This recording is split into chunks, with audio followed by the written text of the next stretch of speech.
GPT.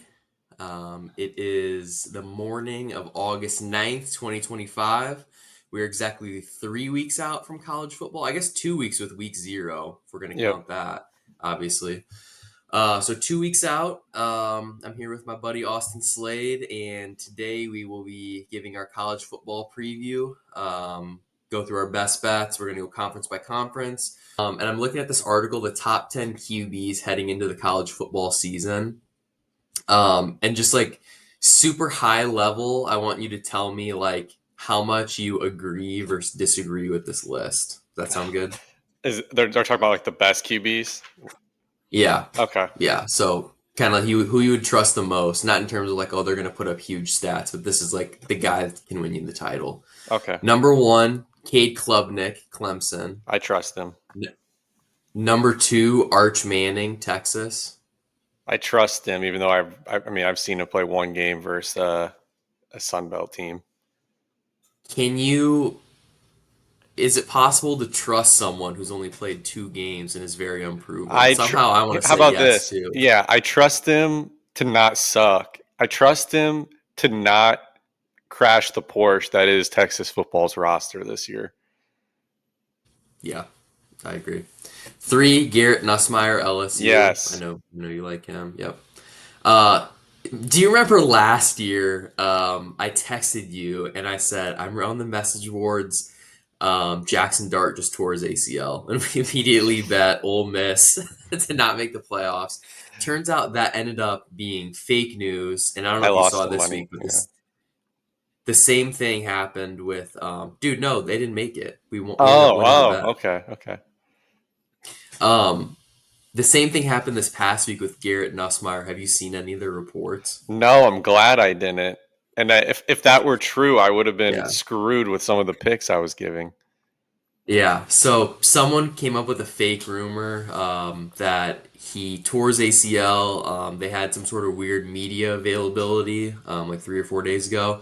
Turns out, as of yesterday, someone with the inside knowledge into LSU, he has a minor ankle sprain that got Oh, elevated up to torn ACL. So he's fine, okay.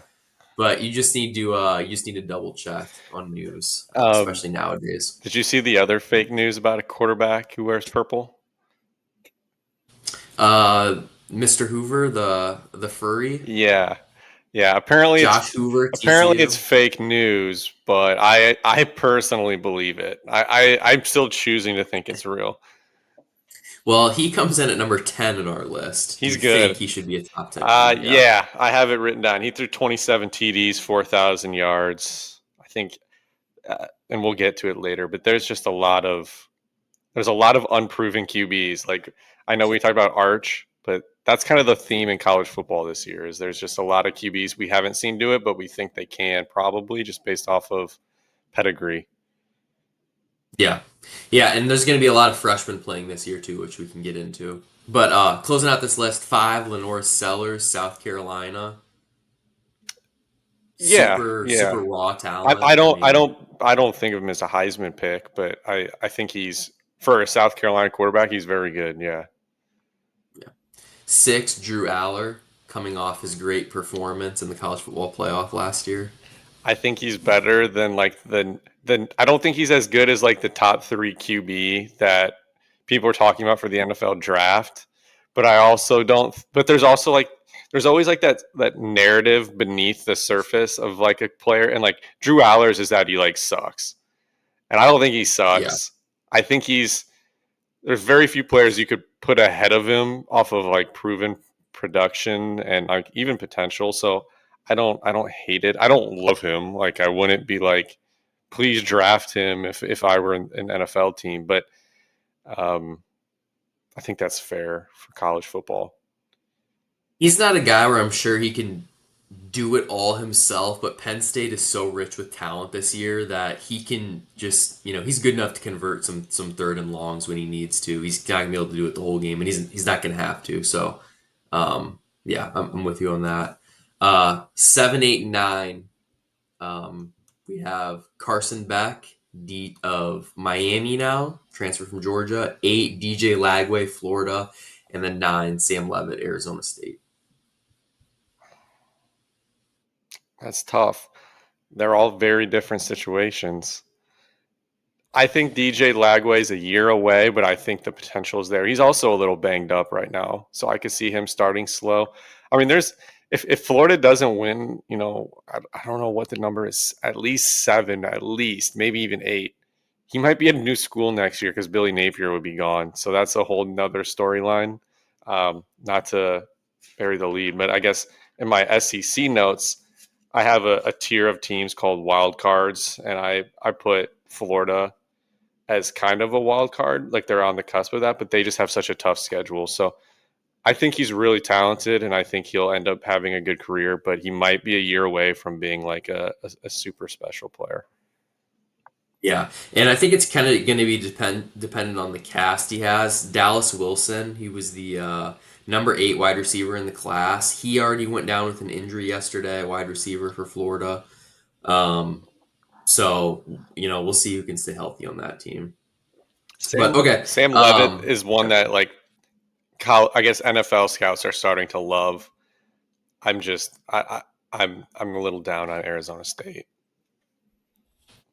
yeah, which we can talk about a little bit more in the Pac or excuse me the Pac-12 the now Big 12 um, preview. But okay, so what conference would you like to start with then? Let's You want to start start with Big let's 12? start Big 12. So because last episode Okay.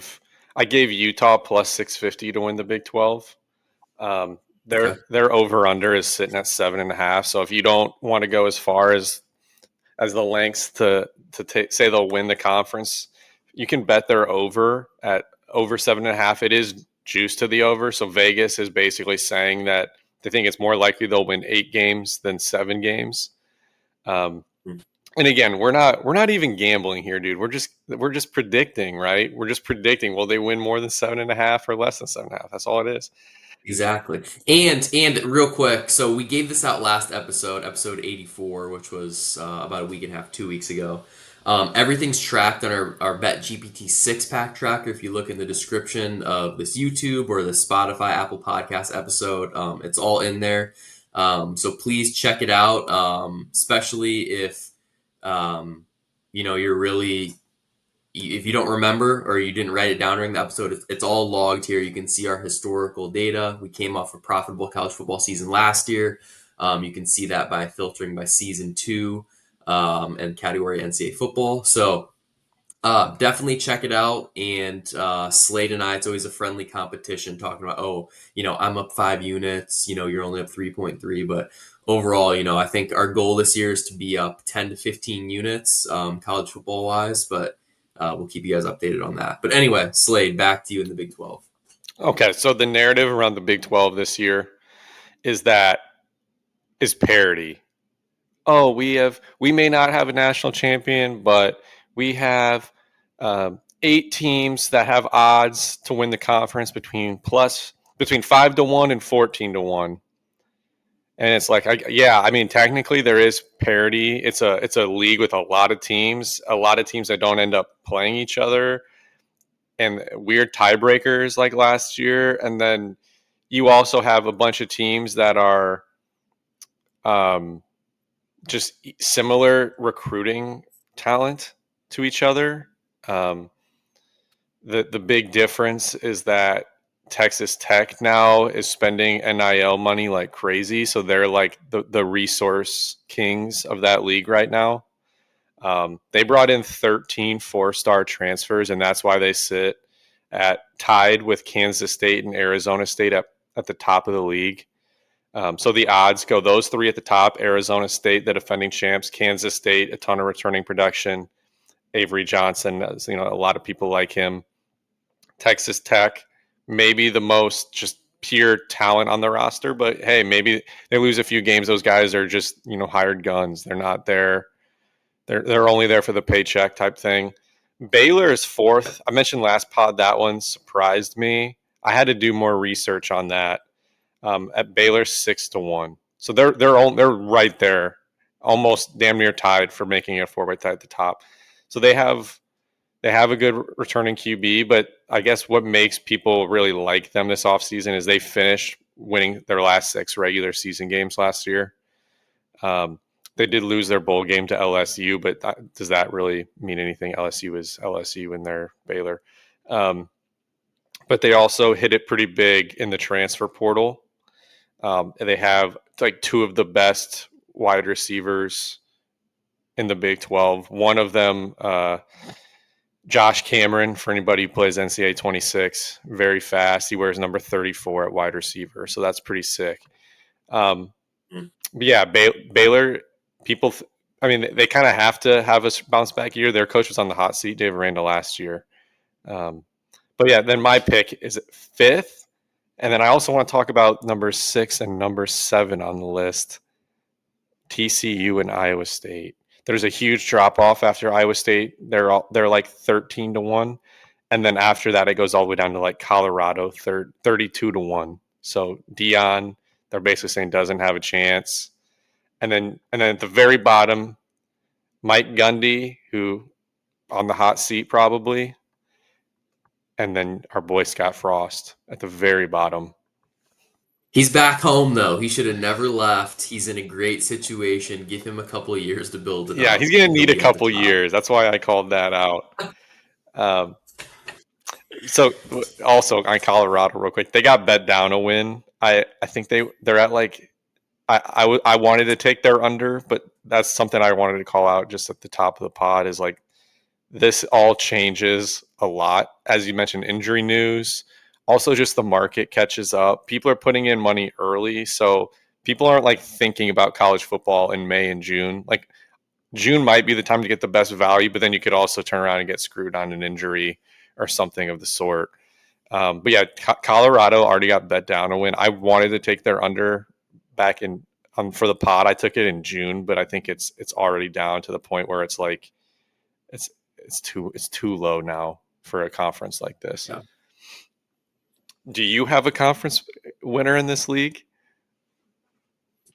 Well, since our last episode, I've been doing a lot of research. I really like your call out of Utah. Devin Dampier, their transfer QB, we talked a little bit about last episode. Um, I think he's set to have a pretty big year for them. Just starting from the top though, like I'm just trying to envision like who's going to win Kansas State and Texas Tech. I really just don't see it. I don't like him at the price plus 550. I know you are not as high on Arizona State. That is not the case for me. I do like Arizona State. Um, if I had to boil it down to three teams, it'd be Arizona State, Utah, and Iowa State at 13-1. Uh, I honestly do think BYU. I don't think they're going to win. I think they're going to cause some of these top teams some trouble, and I think that's a team you can't look past. I'll stick with Utah at the +6 to +650 range. Um, so no further plays here, but I do I do have a Heisman play or two coming from this conference. Okay. Iowa State 13-1, huh? I mean, I Yeah, guess they can lose they're to. ranked for they're ranked 14th in the nation, dude. These coaches polls have never been wrong. They're ranked 14th. I thought he was like 19th or something. Um, Oh, I'm looking at the college football schedule on FBSschedules.com. That's what they have. That could be wrong. okay. Can fact check. But so Iowa State, they do play Iowa this year. Obviously, that wouldn't impact Mhm. their ability to win the Big 12. Like that's not relevant in that discussion. One little fun thing about this league is Kansas State plays Arizona week like 2 or 3 because that was scheduled years ago before the conferences kind of like merged. It doesn't count as a conference game. So Arizona basically plays like 10 conference games, but one of them counts as a non-con. And That is the stupidest thing yeah, ever. it is so dumb. Um, I'm down on Iowa State this year. I don't think they're going to be bad. I think they can still give Iowa fits. I think they could. I think they could beat Kansas State. That game is huge for the Big 12. Iowa State, Kansas State, August 23rd, so 2 weeks from today in Ireland. I mean that could have a huge impact on who wins this league. Um, Iowa State does play Arizona State, and they do go to TCU this year, but the rest of their schedule is manageable, so I don't hate it. I do think Cincinnati will be better this year, and they go to Cincinnati. Um, BYU, you mentioned they lost their quarterback to some off the field stuff. I was never really big on him being like the reason they were winning. I think he's a solid quarterback. I don't think they're going to miss him like a ton necessarily. Um, I know we've made fun of our friend and for loving TCU because that's where his wife went to school.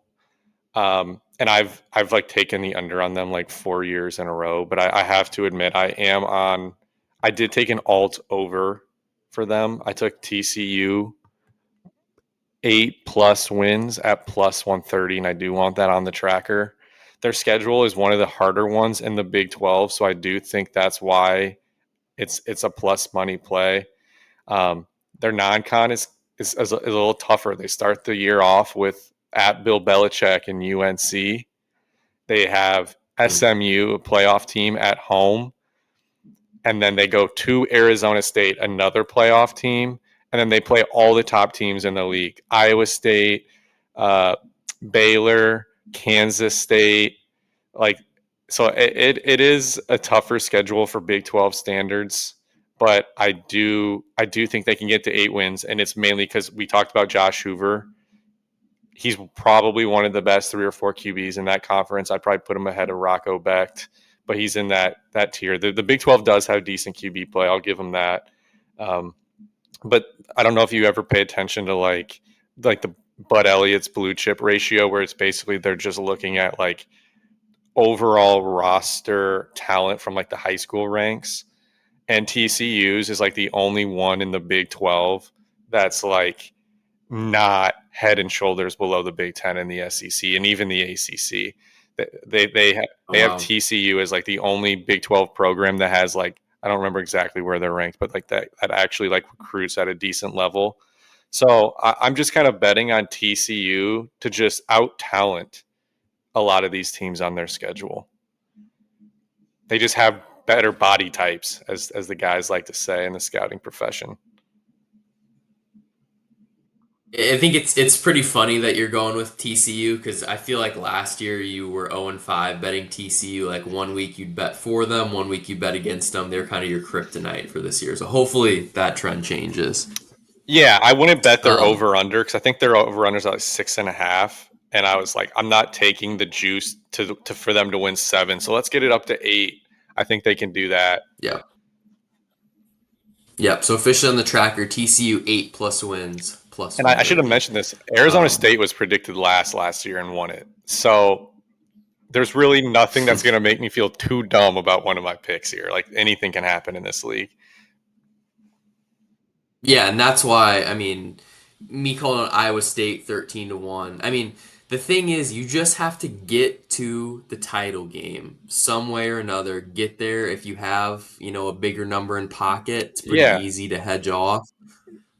yeah. And that's actually something I have in a different conference we can talk about. But there's we're gonna find out really early. So you might, if you don't want to bet something now, you can always bet it into the season. Like Iowa State, they have a lot of talent to replace Jaden Higgins and Jalen Noel. They're two wide receivers who got drafted by the Texans. They're gonna have to replace that talent. So as good as Rocco Becht is, he was playing with Darian two Porter NFL. too.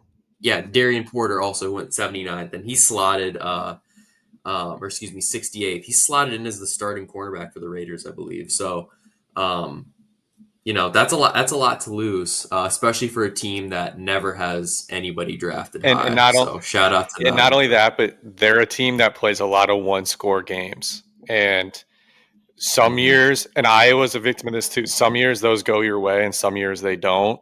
And how you play in one score games is going to be kind of what depends on or impacts your schedule, right? So um, they won a lot of those last year. It could easily go the other way, like it did a couple years ago, and I wouldn't be surprised. I do have one under bet, and I already mentioned them. Yeah. It's Arizona under 5.5 wins. That is just a straight minus 110. Um, Arizona's schedule. So I guess let's just talk about Arizona. For one, that they're on their second year, their quarterback or head coach. They lost Jed Fish. He's at Washington, obviously, but Tate McMillan went went pro. maybe the best wide receiver in college football last year. I mean, he was the highest drafted wide receiver, and you lost him on a team that won 4 games last year. They are not like a transfer portal winner by any means. They don't. There's not a favorable schedule. I wouldn't say. I think it's probably middle of the pack for the Big 12. Um, they play Kansas State, Iowa State. They play at Cincinnati. They play Baylor and at Arizona State. So it's like they play some of their harder games at home and some of their more toss up games on the road. I don't really love that combination. And I'll talk about that later too. I think in some ways you want it the opposite. Like if you're a team that's not super talented and you want to make a run or win as many games as possible, you probably want those toss up games at home, and you probably want the games you're favored in more on the road. But they're kind of the opposite. Like, yeah, you get Hawaii at home and Weber State at home, but like, I don't think they're going to beat Kansas State at home, anyways. I don't think it matters where that game is played, and I don't think it matters where that Baylor game is played. They're probably going to lose that either way. So, um, I would love to see them beat Iowa State in Ames, but let's be realistic. That's probably not happening. They're not a physical team.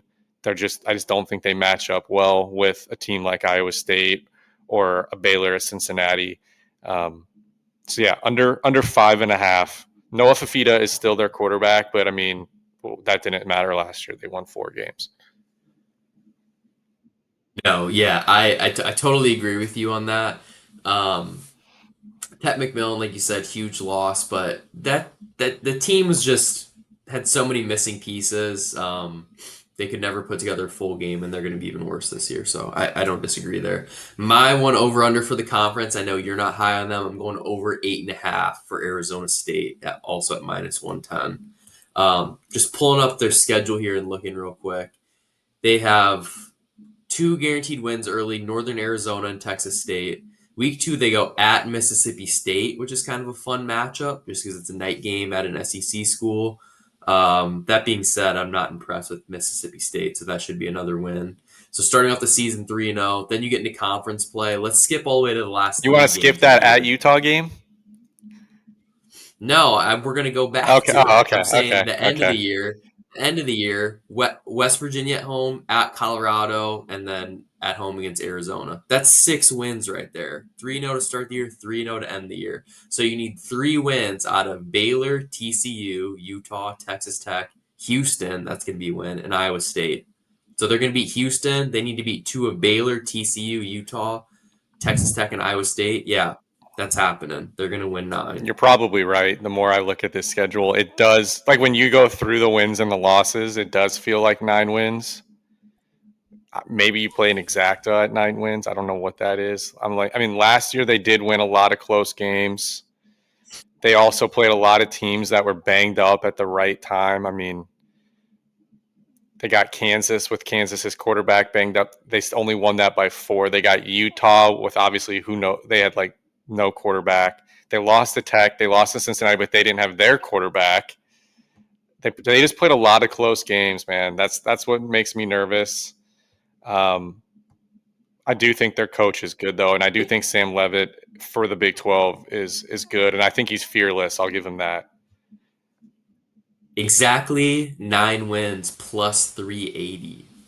A little juicy there. That is nice. I'll skip that Okay, though, I but do I'm just think gonna they're go going to over. lose at Utah.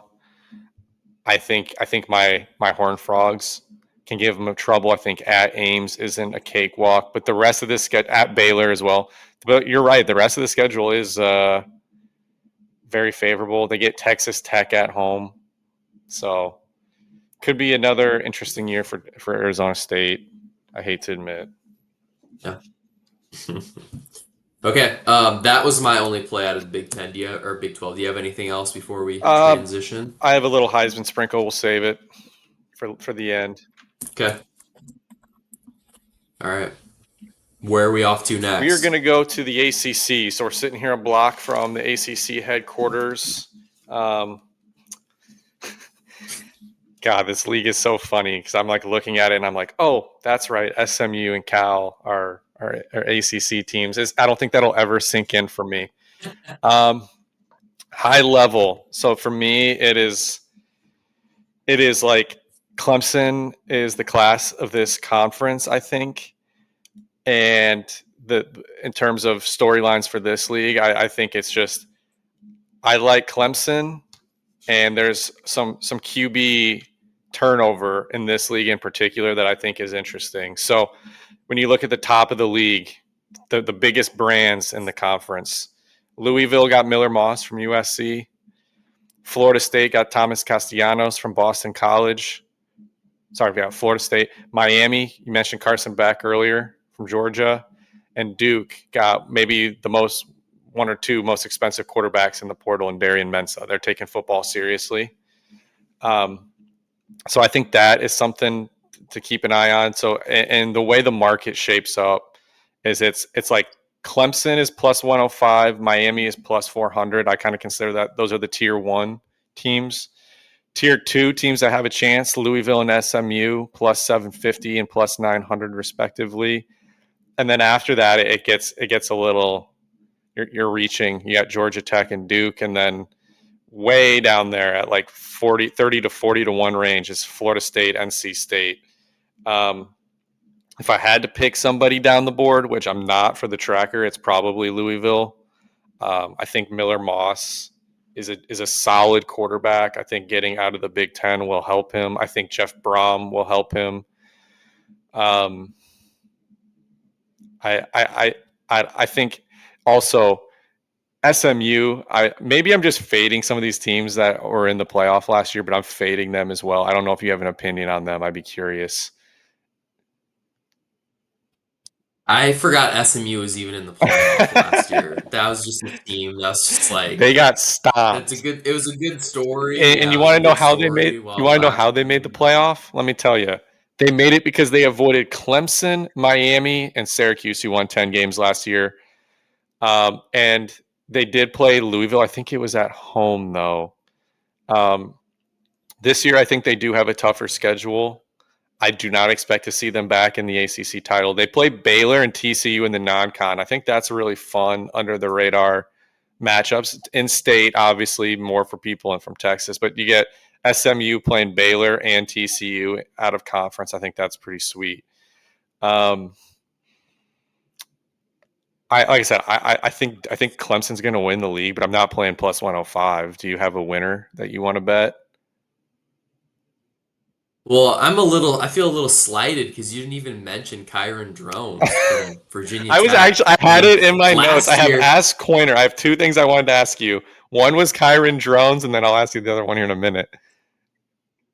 Kyron Drones was the guy. I bet Heisman last year. I bet their total. You're It all you're went gonna poorly love what for I me did for last my year with research Kyron on Drones. Virginia Tech. You know what's funny is Kyron Jones was so in Virginia Tech they played so poorly last year. I just like threw that out of my brain as I'm doing my research a couple weeks ago. I'm like, Kyron Jones is Yeah, back. What a nice little surprise I for was me. stunned to see he didn't transfer. So yeah, me too. So worst case scenario, I have a little bit of fun with him playing NCAA football. This season, but I don't expect much from Okay, Virginia Tech, me sadly. neither. I was gonna. But as a winner, I am on Clemson as well. I mean, Mario Cristobal. Last time I checked, he's still the head coach of Miami. That guy's an idiot. Yeah, Zero chance that I'd be backing him. Carson Beck. That's a guy last year who was like even money to be the number one pick in the draft. Played so poorly with Georgia and all the talent on that roster. Now he's going to go to Miami, and people expect him to it's the same story every year. Miami's like, oh, Miami could be, yeah. how they used to be. They're not. This is not the year. I'm not buying it. So definitely Clemson for me. Yeah, I'm not betting Clemson to win the conference. I think there's other ways to attack it. But I do think it's ultimately going to be You're gonna them. love what I did for my Virginia Tech research because I did the same. I was like Kyron Drones. I was like, Yeah. are they a sleeper team? I went on the Virginia Tech message boards and a Virginia Tech like football Reddit page, and I just read it, and I just read it, and the entire thing was about how their coach is going to get fired mid-year and he's a clown, and And I was like, all right, well, I guess I think it's Brent Pry. I think I was like, oh, well, I guess that tells me all I need to know. When your fan base thinks your coach is just a complete moron and won't make it through the season, um, I think they have a good home field advantage. That's about as nice as I can get. You're saying, Yeah. man, but that is, yeah, it's yeah, not going to be So enough. And thanks for doing the deep dive there on the yeah, message so I'm boards. glad you mentioned Mario Cristobal. I have in my notes, I have best roster, Clemson, best, and then I put like best coach plus quarterback plus roster advantage. And I put it's Clemson in like all three. But again, plus 105. Injuries happen, freak stuff happens, and then also I hate that it's like it really you're betting on one game, like you said, because if you just have to get there. So why would I bet plus 105 when it's like Clemson could run the table and then lose that last game? That doesn't make sense. So I'm not touching that. I think that's a silly number. Um, we're gonna find out how good Miami is. They start the year with Notre Dame. I think that game's being overlooked a little bit nationally. If they go out and beat Notre Dame, I think it's at Notre Dame. Don't quote me on that though. I think that will send a message that like maybe we need to take them seriously. They play Notre Dame, Florida. That Is the Miami, Florida game at home? Florida who? Miami plays Florida, I thought. Oh, sorry, I wasn't looking. Yeah, I need a second Okay, to but look they that play. up. I'm pretty sure they play Notre Dame, Florida, Florida State, and Louisville all before like the end of September. So we're gonna know if Miami is legitimate or not by probably 6 weeks from now. They obviously going from Cam Ward to Carson Beck. I do expect a little bit of a drop off in terms of just offense in general, but they think that they're going to be a lot better on both sides of the line of scrimmage, and they think they're going to be tougher. So we'll see if that's true. I feel like they've been kind of all bark no bite there, like you said. Dude, not to interrupt you, but their schedules, what is going on here? Notre Dame at home, throwaway game at home. We have USF at home. They have Florida at home. Then they have a bye. Then they go at Florida State. They're going to kill them. Then they have a bye again. Then they have two more home games against Louisville and Stanford. Then they have to play at SMU. Then they have two more home games. Then they have at Virginia Tech and then at Yeah, Pittsburgh. That's crazy. That seems like they have the one extra home they game don't and leave the state then of Florida for a while. I thought I read, yeah, they don't leave the state of Florida until November except for Notre. 1st. Is Notre Dame on the road? Did you? Oh, No, okay. it's So at they, home. so It's they, at so they home. literally don't leave the state of Florida for a while. So they have opportunities. I think that they have a chance to make the playoff. I mean, I think the schedule you laid out gives them a path to 10 wins. Um, I know they're going to blow one game this year in inexplicable fashion between Carson Beck and Mario Cristobal. That we're just going to be like, how the hell did they lose that? Maybe this year, if they're playing a decent team and they get up like 17 points, maybe we just take the other side of it. Maybe that's our Miami play for the year. I don't know. Uh, It's, I'd say maybe every time Miami's up and can kneel the ball out and they're still choosing to run the ball, I think we should it's bet like the it's other like a team. billion to one for any other team, but versus Miami, it's like only like 20 to one. I mentioned Yeah. Duke getting Darian Mensa. That is my overplay for the league. I have them. They're 6.5 wins. It's juiced to the over. So Vegas thinks that they're going to get to 7 wins pretty easily, or not easily, but they think they're a 7-5 football team. I'm taking them 8+ wins. So similar to what I did with TCU, but 8+ wins at plus 160. My reasoning being Okay. is they went 9-3 last year. They were one of the quietest 9-3s I think you can ever hear of for a Power Four team.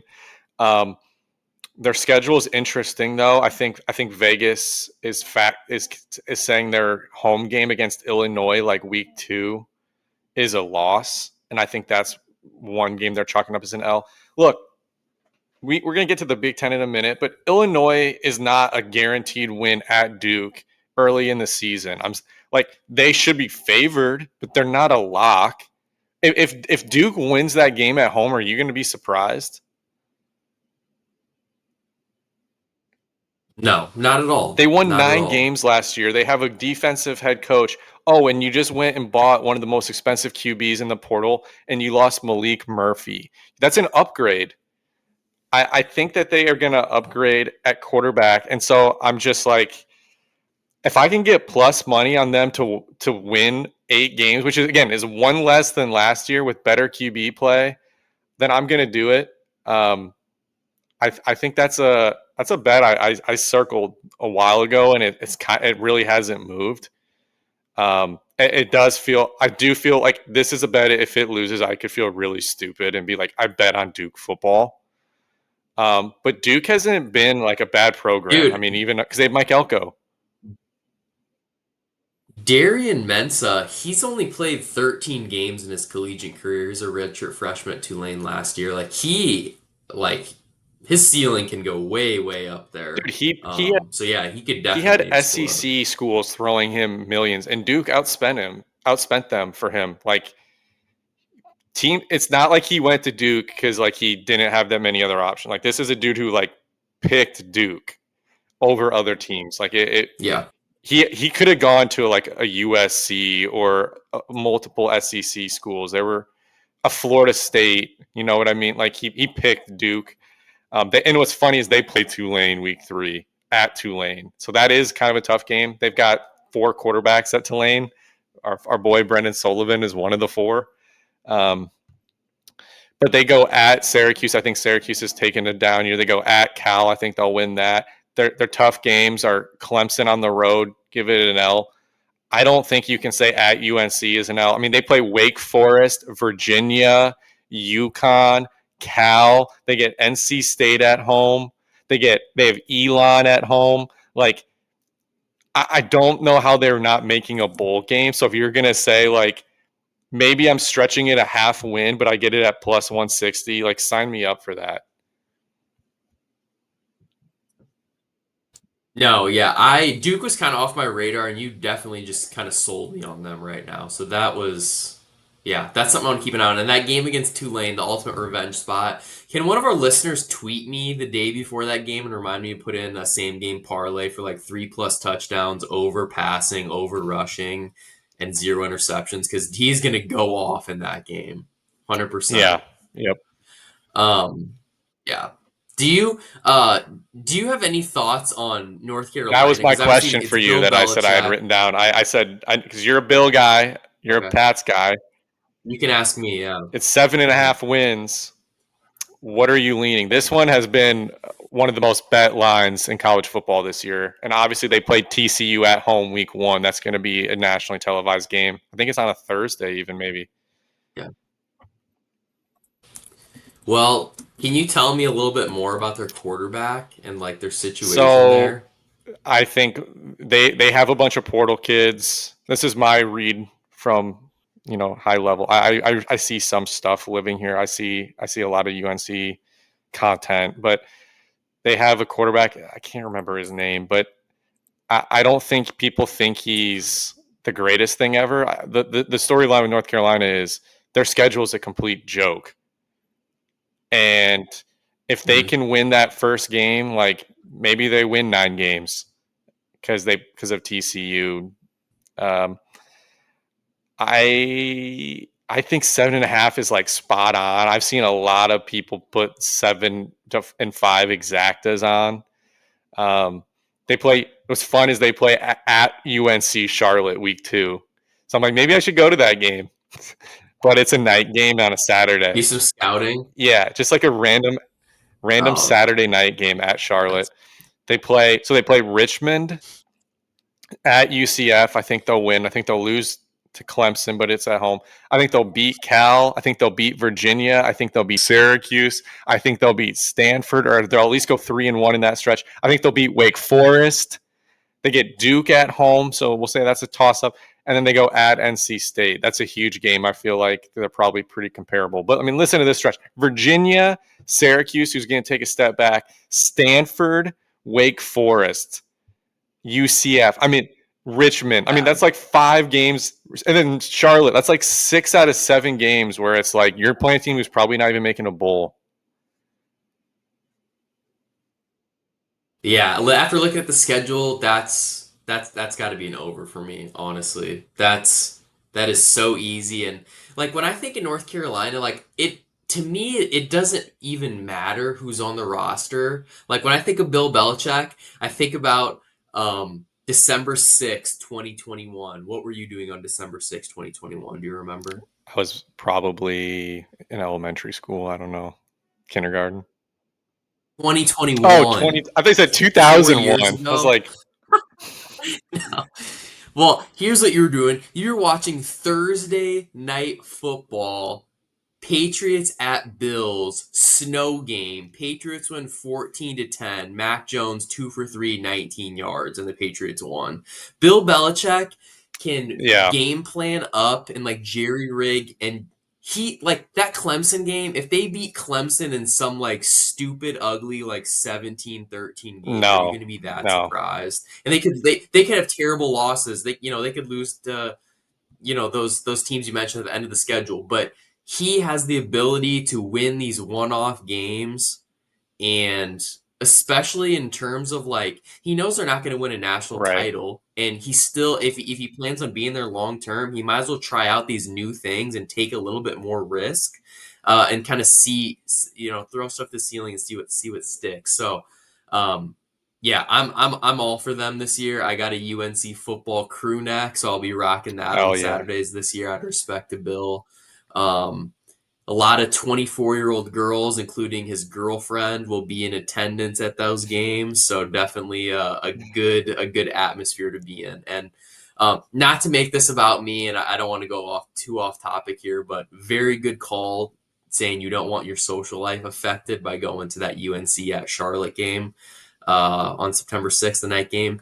That'll be the night of the U.S. Open women's final. So oh Iga right, Swiatek will be winning her yeah, seventh can't miss title. that. So you're gonna want to be at home for To that. answer your question earlier about the quarterback, it's Gio Lopez. He's a transfer from South Alabama. He has decent stats. He seems like a shorter guy, short king. They also have a guy, I think it's like Max Johnson or someone who was their starter who got hurt week 1 last year from A&M. He's like 30 years old. He's not great. And then they have an incoming freshman who is the 86th ranked recruit, but he's probably not going to play. Um, so yeah, I guess I guess we'll see. I'm just curious, like how bought in is he? Because like if Bill Belichick is like scheming defenses against these ACC coaches, and he's like taking this like NFL seriously, dude, he's gonna lap them. Yeah. Like this is not the Big Ten and the SEC where it's like these are like legit elite coaches. Like I couldn't. I mean, he's gonna go against Scott Frost, Justin Wilcox. I. I mean, I don't even know who the coach of. Him against Scott Yeah, I don't Frost, even know who the coach of Stanford is. I mean, or Wake Forest. the ghost of David Yeah, like Shaw. dude. I mean, Um, he is so much better than these other guys. hey, that was disrespectful. You need to walk that back. Stanford's head coach is Frank Oh, Reich. Okay, I that's an forgot. I NFL forgot NFL about that matchup. because what's his name? Andrew Luck. Yeah, he Andrew Luck is fired the that guy. GM. He Like, hired him. dude, he fired a coach like in the spring. That's like unheard of. Which is a good segue into my under bet. I took Cal. I know I told you it got bet down, and I didn't want to do it anymore because it's at like minus 150. I don't even care. We're taking under 5.5 at minus 150. I don't care how gross that is. I want an under to bet on and have fun rooting against. So last year they won 2-6 in conference. They had a better record overall, but I don't care. Under 5.5. Um, they are them and Stanford have kind of funny situations. So Ron Rivera is their like GM, the way Andrew Luck is. Ron Rivera has been like beefing with their head coach Justin Wilcox. So everyone knows Wilcox out the door after this year. He's a lame duck. Um, they lost like 37 transfers. They brought in a bunch, and a couple of them are Oh my okay gosh. actually. Like they brought in a couple decent. They brought in Devin Brown, the Ohio State backup. They brought in a running back from NC State. Like they didn't get like totally destroyed in the portal, but they were still net losers overall. They lost. So Fernando Mendoza, the new Indiana quarterback, they have two running backs that are going to go play at much better schools. Their tight end, I think, is going to play like some SEC school. Like they lost like their top two running backs, top two wide receivers, and their starting tight end and their quarterback. That's a lot to replace. Their offensive coordinator is the former head coach of Auburn, Brian Harsin, who was at Boise State. He's not well liked apparently. I also went on their message boards. They don't really care about football there. They're not going to have a home field advantage. Everyone wants their coach fired. The vibes just seem really, really bad down there. So under 5.5. It seems like it could be one of those ones where like maybe you take an under and you just like you just kind of hope the wheels fall off. Maybe a firing midseason. I think they play Minnesota in the non-con, and I think Minnesota will clean them out. So that's my. I've one under, one over. That's my under. Cal Bears. Also, the travel. They're playing in the ACC and they're in Berkeley. That's a disadvantage. I'm not. I don't have any bets on this team other than if it's possible, I'm betting on the under for fans showing up at the game, whatever that line is. They have a stadium capacity of 62,000 when they take their tarps down, but last year on opening day they only had 32,000 at the home opener. So they have quite a lot of empty Last seats there, year, unfortunately. I was listening to a pod with somebody who used to work on game day. And when Saban did like one of his first shows with game day, they went to a game at Cal for some reason. Like I don't know what the reason was, but it was at Cal. And you know how like you're in San Francisco and like there's probably not a lot of like I'm just trying to like picture like what it looks like. Like you're in San Francisco, like there's probably not a lot of high school football talent. And I guess they were like driving and like sitting on highway traffic and Saban like looked around and was like, how that blank do you recruit here? Like there's just no players here. Like for kids to get in for a visit, like it's Yeah. just hard. Like it's a hard job. It has potential, but it's not an easy job, especially with the academics and everything. So um and now in the ACC, But yet they've had Marshawn Aaron Lynch, Rodgers yeah, and Jared Goff. they've had a lot of good quarterbacks over the years. And then yeah, you have Marshawn Lynch. Like that one year they with Aaron Rodgers. Did you know that they were uh, like tied with somebody for the BCS? Like in the B, like they were tied with somebody record wise, and so like they put someone else into like the championship, and Aaron Rodgers was like or like doing interviews where he talking like shit talking Mac Brown because he was like upset that Mac Brown was like trying to get Texas bumped up against Cal, like all this weird stuff. So I guess Cal actually has had some like really good teams with Aaron Rodgers at the helm, but again, that's 20 years ago now. Oh yeah, I'm gonna have to go look at those BCS standings back in the day. Those are always fun to look at, coming down to the Yeah, decimal and point like that they just randomly they plugged don't into their like there's not computer. much overlap in like schedules, so it's like really funny to try to figure that out. Um, I would love to know the formula they use for the BCS because I'm pretty sure if you and I locked ourselves in a room for 4 hours, we could probably like just like recreate it. It was probably that simple because I feel like 20 years ago, like people didn't even like worry about that no, stuff. Maybe that's just me, I but think about that all the crazy. time. Um, all right, that's all I've got for the ACC. Unless you've got anything. No, I'm good on the ACC. So we still have what? We have SEC, Big Ten, and then are you just have like a catch-all Yeah, for I'll just do everything like a else? miscellaneous. But yeah, SEC. Let's just get into it. This is probably, in my opinion, the best conference this year. I have two overplays. I have a Heisman player too. Um, Maybe a CFP Hmm. bet. Um, so last year, the SEC had zero coaches get fired. That seems like damn near impossible. And with the way the schedules lay out, you've got a bunch of coaches who are kind of on the fringe or the hot seat, and they all play each other.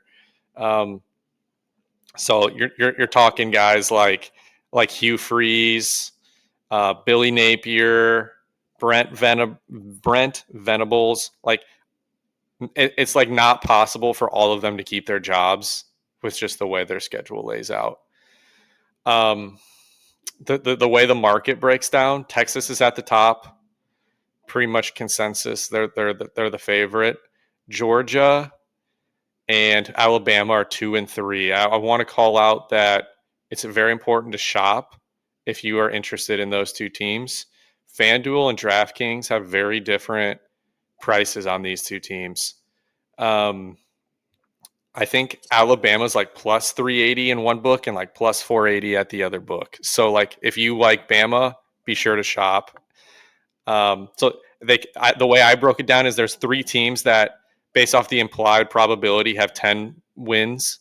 They have Texas, Georgia, and Alabama that Vegas all thinks are going to win 10 games. Then there's the 8 to 9 win range, and it's LSU. They have around the implied probability is 9 wins, A&M 8 wins, and Ole Miss 8.5 straight up. Um, and then there's another tier that's the wild card tier where I have South Carolina. Can they repeat Oklahoma? They're a million times healthier this year. They have a quarterback that John Mateer, who transferred from Washington State. That a lot of people are high on him. I mean, he's a lot of people's Heisman. I Yeah. really like his game. Auburn got Oklahoma's old quarterback, and then they have maybe top 2, 3 wide receiver rooms in the country. Um, Again, another coach on the hot seat. And so I kind of have those. And then Florida, tough schedule, but they might have like the best roster of that group. So um, it's an interesting room. Do you have any just like feelings from the offset? Well, there's a couple teams I want to throw out. I'm throwing Auburn out. I don't believe in Jackson Arnold. Last year was a disaster for Oklahoma, so not particularly high on them. Obviously, Texas, Georgia, Bama. Those are the three teams that um, are probably the best teams. But I do have a bet here, and it's LSU to win the conference 6 to Mm. 1. So looking at their schedule, they don't have Georgia or Texas, and then they play Clemson week 1. So they're going to be battle tested, but that's also a game that doesn't matter at all for the conference, right? So my thought here is they're 6 to 1 to win the conference. That's a 6 to 1 money line play on LSU in the title. I think they're going to get there. Garrett Nussmeier, like I'm gonna back the NFL talent, so give me that. I'll follow him all day.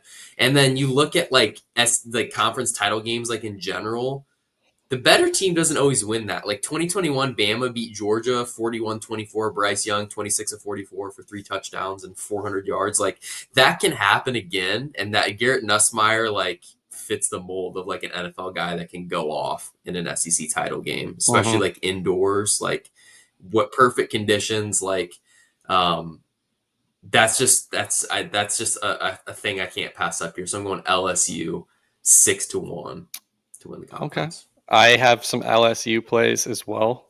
I think both of us are just really on the Nussmeier.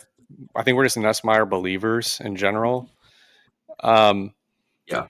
so I want to mention a few things here with LSU. So they play Clemson week 1. That obviously impacts their win total a lot more than their SEC odds. So I don't think you're gonna have to sweat that game as much because if you're worried about the SEC like you are.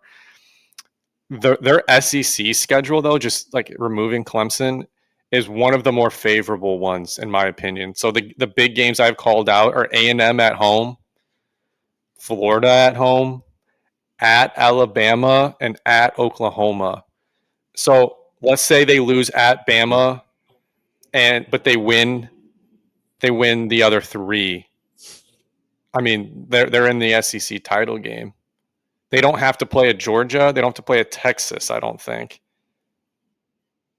So Yeah, they don't. that makes it, and they don't play themselves. So and out of that second tier of teams, like A&M doesn't scare me. Marcel Reed, I mean, they're a good team. Don't get me wrong; they have a lot of talent in the trenches. They're athletic and everything, but I just don't think they're in the same class as a Georgia or a Texas. Yeah, well, you're also disrespecting Diego Pavia, who said he's not happy enough after last season. They're coming to win the SEC. They have to play at You're Vanderbilt right. this year, so don't look past that one either. Um, I disagree with you a little bit on one thing you said, Arnold, Jackson Arnold. Mhm. So Oklahoma lost its like top four wide receivers last year. One of those wide receivers, I think, just transferred to LSU. Like he's really talented. They had offensive line issues. Brent Venables is not an offensive coach.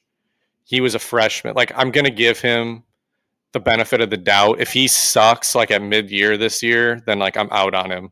I don't think he's like a Heisman play because I don't think Auburn can get to that level. But I think he's going to look better because he does have special wide receivers like Cam Coleman. Um, so I do expect him to look better. I don't know if that necessarily impacts how I feel about Auburn as a team. Um, Oklahoma, I think, can be a lot better. I think Oklahoma is one of those teams like, hey, we're going to be a lot better, but does that translate to more wins? Because their schedule is pretty difficult.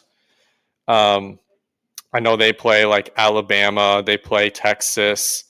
I think they play LSU. They play Ole Miss. I'm just kind of fading them based off of their schedule. I try to make it like a rule for myself. Like I try to not take overs and unders strictly on schedule because that can get you in some trouble. I think sometimes.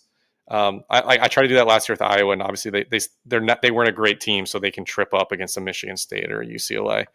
Um, Bo Pribula. So here's the QB transfers. I probably should have gotten to this at the beginning. They have 4 QB transfers in the conference. John Mateer to Oklahoma. I think he's kind of the consensus like best one. Arnold is probably next best going to Auburn, and then Bo Pribula, Penn State to Mizzou, Yep.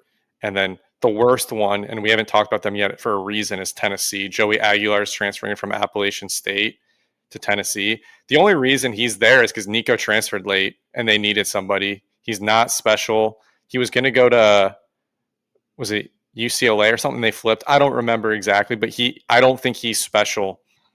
Um, Ole Miss has a very highly touted quarterback. If you look in the Heisman odds, he's like 17-1. Austin Simmons. He's only 19 years old. He graduated high school at 16. Like he's one of those. Um, but my plan is I'm going to fade the young quarterbacks. So DJ Lagway and Austin Simmons are both 19. I don't think 19-year-old quarterbacks are going to walk into this SEC and dominate and win a conference. You can say, Yeah. yeah, Arch Manning is inexperienced, but he's 21. Like he's been around the block. He has some game experience, but like he's been in the system for a while. He's got Sark. Um, so that's kind of my feeling. Um, I took Georgia to win the SEC for the same reason you took LSU. I think Georgia's going to get there. That doesn't mean I think they're going to win it because I don't trust Gunnar Stockton. But if you look at their schedule, it is very favorable. They get Texas at home and Bama at home. Their biggest road game is at Tennessee, which I don't think matters. I think they're going to win that game. And then they get Ole Miss at home. That 19-year-old's not going into Georgia and beating them. They're not losing to Tennessee. And then they just have to split between Bama and Texas at home. And that Bama game's a revenge game. Yeah, but you're going into that with Gunnar Stockton as your QB. Do you That love Ty guy, Simpson? What do you know about Ty Simpson? Because I yeah, like I him do. actually too. Ty Simpson, Ty Simpson. I'm go. You know what? You put me on the spot. I Same. bet him for the Heisman. I'm not even waiting till the Well, end of I the show. did. Well, here's Yeah, the thing. He got bet down a that shit ton. I know. I know. I We bet bet it. it I too didn't, late but the because I pod just did. got it too. I got him. Oh, what did you I get him at? got Because him he's around 30 to 20 to 1 one. right now. And now he's down to 20 to Okay, one on the yeah. EK and 16 to one on FanDuel. So um that's who LSU is going to be playing in the title game, in my opinion. It's going to be LSU Bama, a classic. But Ty Simpson's been enrolled since 2022. Okay, he's chosen not to transfer. He's fully bought in with Bama. They have Ryan Williams, undisputed RB, 2 You slash mean 1 you with mean wide receiver one? Jeremiah Smith of Ohio State. Yeah. Yeah, did I say RB? Yeah, wide receiver 1. So that he can run too. He's got some wheels, so he's gonna have a lot of mobility. The stats is gonna be piling him up. And Bama's gonna be good, and obviously, you love their coach. DeBoer I love is. DeBoer. I think there's a little bit of pressure on him after last year. It needs to just be a little bit better, take that step forward, and I think another full season there. I think that's going to happen. So, Ty Simpson, his dad is also the head football coach for UT Martin. He's a football guy through and through. He's just been waiting for his chance, and I think You I said think a he's going to lot there that explode I this year. love. One, the football guy. Nussmeier's dad is also a football guy, and we love Nussmeier. His dad's Hmm. a professional football coach of quarterbacks. So his son is like a yeah. Even Anyways, better. um, Ty Simpson was 30 to one on a team that is like top four to win the national title. Has a pass first quarterback or head coach. I mean, turned Michael Penix into a Heisman candidate. Hmm. Alabama has like the best defense in NCAA 26. Not that that's the end all be all, but like just pure talent, pure blue chip ratio. Bama is in the top two in the country in terms of just pure high school recruited talent on their roster. I mean, you mentioned Ryan Williams. My one concern is if Ryan Williams goes absolutely bonkers, does that split Heisman votes? Maybe. Um, But 30 to 1 is absolutely ludicrous when a guy named Mac Jones got to New York. He didn't win it, but he got to New York. He probably should have won, honestly, And but yeah. so when it was at 30 to 1, you should be pounding it. If you can still get 20 to 1, I think it's worth it. If it gets down to like 10 to 15 to 1, that's where I'm kind of like, because I do like Nussmeyer 9 to 1. You hear me? You got 9, Nussmeyer yeah. 9 to 1. It's not a good Wow. number. I was hoping it would be much bigger, but here's the thing, dude. He threw 29 touchdowns. He threw 4,000 Hmm. yards last year. He's an NFL prospect, like top of the draft prospect. He's going to get a lot of love and hype. The opportunity is as clear as anybody's because this schedule, he has Clemson as the primetime game week 1. He's going to have a rivalry game with A&M, a rivalry game with Florida. He goes to Alabama and to Oklahoma in the last game of the year. Like, dude, he is going to have so many opportunities to ball out. It is his team. It is not like he is not the trailer. He is the tractor of that LSU football team. We know that Brian Kelly can get a Heisman quarterback. We saw it with Jaden Daniels. There's just a lot. Oh, also LSU is like one of the biggest winners of the transfer portal. They stacked at wide receiver and they stacked at DB, and they needed to get better at DB. Their DBs were terrible, but they also got some good wide receivers. They did not have great wide receivers last year. They were not special. They lost a ton to the draft the year before. That guy who went to Yeah. Jacksonville, Brian, what is it? Brian something Jr. Yeah, Brian Thomas. Yeah, they lost yeah. So like Deshaun they Butte weren't too, or they whatever were his name not is. Yeah. special at So wide receiver. Um, I just think it's a good story. He's a guy who stuck it out when he was like when he got beat out by Jaden Daniels. He could have left and transferred and started somewhere else, like most kids do. But he said, "No, I'm going to stay here. I'm going to sit, and then it's going to be my time." He could have gone pro and decided, "Hey, I'm coming back." My only hesitation with LSU is their offensive line play. If their offensive line play can be above average, I do think all of the situations you They just did laid out can definitely happen. There's they did there's no lose a doubt top about that. offensive lineman to the NFL last year. Will Campbell. Um, Campbell, yeah. yeah, Yeah. that's the narrative that I have on Nuss. I would even think about playing him number one again for the NFL draft. I just love Nuss. Um, but what I did for LSU, because like I said, I think Georgia's going to make the title game, just the way their schedule breaks out.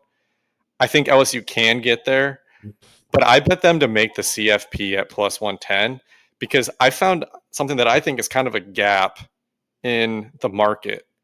So if you go on FanDuel right now, LSU is minus 170 to win 9 games. So they're saying what, Okay. 75 ish roughly chance to win 9 games. How can you be 75% chance to win 9 games and plus money to make the playoff? That the math doesn't math because that 75% doesn't mean they win exactly 9 games. It can mean they win 10, it can mean they win 11, whatever. But also, if LSU goes 9-3, even they're a bubble team to make the playoff with their schedule because Yeah. that would mean that they're beating probably either a Clemson who might or a Bama on the road, or they're just going and clearing out every other SEC team on their schedule named Florida, A&M, who's another top 15 team, and at Oklahoma, like they're beating these teams that are going to be ranked. They're going to have a ton of ranked wins. They're going to have the quarterback. Like you're going to sit here and tell me they're not the 12th best team if they go 9-3. Like I think it's going to be really hard to keep them out. Doesn't mean they're a lock, but I just think that's a huge gap in the market. So are you betting Yes. LSU plus 110 to make the playoff? Okay. Okay. I know. I completely agree with you there. Plus money there is crazy. I mean, we're not saying they should be minus 200, but it should not be plus 110. That's got to be fair price, maybe, minus 130, minus To 140. lay But to yeah, I think there's lay value there. minus 170 for them to go 9-3 is a bad bet. But I can convince Yeah. myself I'm being smart by doing plus 110. Um, I Yep. think I did one other bet. I don't know if you have any more. It's an exacta, so it's a longer. Like I think it's the least likely to hit, but I did Bama 9 wins exacta, and I think Bama's a good team. I just don't love going to Georgia in a revenge spot. I think that's really tough. That's probably going to be a night game. Um, we know last year that they can plus What's the 310. price? That's Vegas thinks that they're going to go 9-3. I think they're going to go 9-3 because here's the thing too. Like if they play LSU, if we think that LSU can win that game or should win that game, it's really hard for them to not be thinking about them as a 9-win team because then they have to win every other game on their schedule. We know that Auburn gives them trouble even when Auburn is not as good. They still have Tennessee and Oklahoma. These we know that they can stumble. I mean, they lost to Oklahoma last year 24 to whatever 10-3. Like they got beat by Oklahoma and Vandy. They're not immune to stumbling. I think that they could trip up in Yeah. one of their other 10 games. So that's where I get the 9-3 at. Yeah, I don't hate that. I think that's definitely possible. And just to play devil's advocate, Ty Simpson has no Yeah, experience. UT Martin, whose dad coaches, that's a terrible program. They got no chance. we're not we're definitely playing the So fence. No, yeah, I'm I just was just kidding. saying. Um, Yeah, no, okay. All right, so I guess we had LSU to win SEC, LSU to make playoff, and then and you know who Bama we haven't exactly talked about nine is wins. Texas. But I have something Yeah, saved that's for just them funny. later in the pod. Okay. All right, we can. I don't have a ton I to think say about they're them, I think they're honestly. I mean, loaded. everyone I just knows think that they're they're going to be loaded. good, but yeah.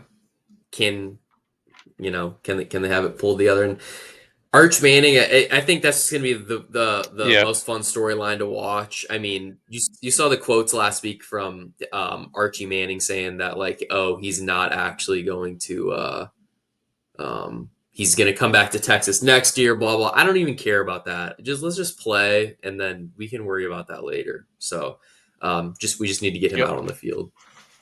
But okay, That's all I got for ACC. um, Big going Ten, Big Ten. best for last. My favorite conference. Okay. So Mm-hmm. I'm betting, Mm-hmm. or let's start with the storyline. So number one storyline I want to hit on is QBs, new QBs slash young QBs.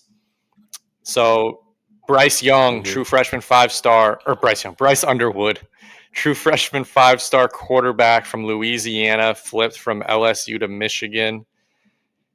He is likely going to start. I mean, they might do like a 2 QB system early, but he's probably going to be Michigan's starter. They were putrid at that spot last year.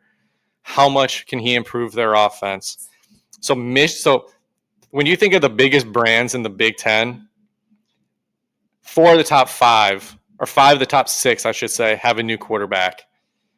Ohio State with Julian Sayin, Oregon with Dante Moore, Mm-hmm. Bryce Underwood for Michigan, and Jaden Maeva for USC.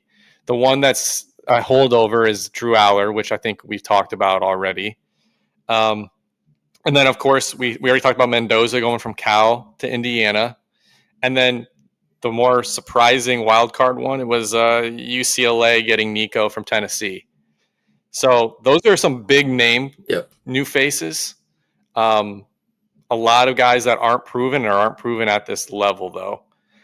So I have, because of that, can Penn State finally do it? Can James Franklin like finally take that jump to being like the class of the Big Ten, even if it's just for 1 year? Can they actually go and be, hey?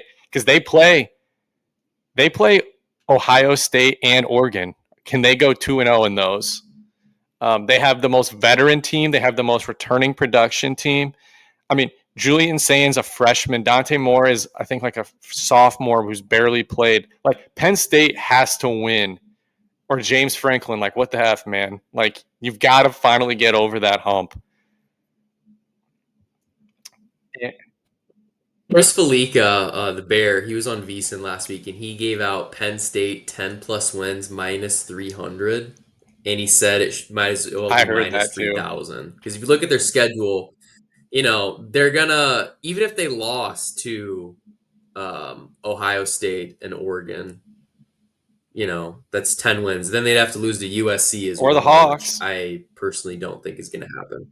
They Or the play Hawks, yeah. Nebraska and Indiana, who some people think is good. Um, but yeah, I agree. I think that they are going to be in the Big Ten title game, but then it's like, do I trust James Franklin to win that game? Yeah, but it's James Franklin against a true Not a freshman. true It's against freshman, like a Sand, redshirt probably. freshman, but by then Redshirt he's freshman, played yeah. 12 games. Injuries and things, like, I don't know, things can happen. I agree though. Penn State should win the league. I don't have a play on the winner because I think Penn State will win the league, but I don't want to bet on James Franklin because I don't. I think that's how I get burned. Um, Ohio State. So the Big Ten goes. Ohio State is still the favorite at plus 195. Penn State plus 220 right behind them. A little bit of a drop off to Oregon at plus 370, and then there's kind of a cliff. And then you're at the Michigan 10-1, and then USC 19-1, and then another cliff. And it's the Nebraska, Illinois, Iowa all around 35, mid 30s to 1. Indiana 43-1, and Washington 50-1. After those top 10 teams, I don't even think there's the rest are worth discussing. I don't think they can get there, barring something crazy. I mean, I know that sounds silly with what Indiana did last year, but I really think there's only 10 teams that have a chance to even like be in the conversation come November. Um, I think there's 3 teams that are, so like I have Penn State stable. I have a call out for each of those 10 teams. So I did Ohio State. I think they have the highest ceiling. If Julian Sayin is that Heisman candidate quarterback, like 5-star, he lives up to be, like Ohio State is still has Jeremiah Smith. They still have Caleb Downs. They're still they're still the most talented roster probably. And then you have Penn State, the stable, safe choice. But is their ceiling national title? I don't know if I can go there. And then Oregon is kind of, I mean, they have potential, but I don't know what to make of them. Michigan, I think they have a ceiling. I think they have a tougher schedule. Don't they play at Oklahoma in the middle of the season? They No, they go that's so at random. USC. I think that's a tough game on the road. They go to at Nebraska. Someone's got to win. Someone's got to lose. And then Ohio State. Can they win it again? I mean, they didn't have a great. They had a great finish to the season. Was that fluky a little bit? Can they win that again? I don't know. Even though it's at home, USC is my wild card team. They're 7.5. Vegas thinks they're an 8-win team. But their schedule, man, they go at Notre Dame in the non-con. They have Oregon and Michigan at home. They have Iowa at home. I think they'll be a favorite there. And then they go at Illinois, who a lot of people have as a darling pick. So it's like I could see them being a playoff team. I could see them competing for the Big Ten, but I could also see them going 6-6. So I don't know. Do you have any thoughts on USC? Well, yeah. I mean, it's just going to come down to their defense yet again. I mean, Jaden Maava, their QB, obviously extreme talent. Lincoln Riley has developed great quarterbacks, but they've just USC's defense always lets them down. I mean, we saw it with Caleb Williams; they have the number one pick, and it's still not even Yeah, close to being good enough. So, um, I think that's a team that's going to be very. It's going to be. I don't think they're going to make the playoff. I think that's a team you can't look past, though. They're going to be a tough out every single week. They're going to have some games where they totally just look awful and get crushed, but I think they're yeah, live every single game. So, I mean, we saw it last year. Miller Moss, they beat yeah. LSU, right? I think they're a So, spoiler team. I think that, like I said, they can beat anybody on if they play their best. I think they're gonna stumble along the way. But would I be surprised if they beat Michigan? No. Do I think they'll beat Oregon? No. Do I think they'll beat Notre Dame? No. Do I think they can go to Illinois and win? Yeah. Do I think they can beat Iowa? Yeah. I'm scared as hell of that game. Um, and I'm sure they have some other games on their schedule too that are interesting. But um, I think USC can be a much better team, and just the record doesn't show it. So something to keep an eye on. I have a question for you. You brought up Illinois. Can you like give me like a 30-second synopsis on them? Like I at the end of the day, maybe I'm just biased because of how I grew up, but like it's Illinois. Illinois is not destined to be a top 10 team ever. I know they have Brett Bielema. He's had success. He's a great coach, undoubtedly, but I really just I cannot I envision them I think this is being a good very team. telling. They are an 8.5 win total, which is a pretty big number, but they're only 35 to win the league, which is 35 to 1 to win the league, which is 1, 2, 3, 4, 5, 6. Like they're like around eighth, ninth to win the league, which tells me I think Vegas says, hey, they've got a high ceiling or high floor, but a low ceiling.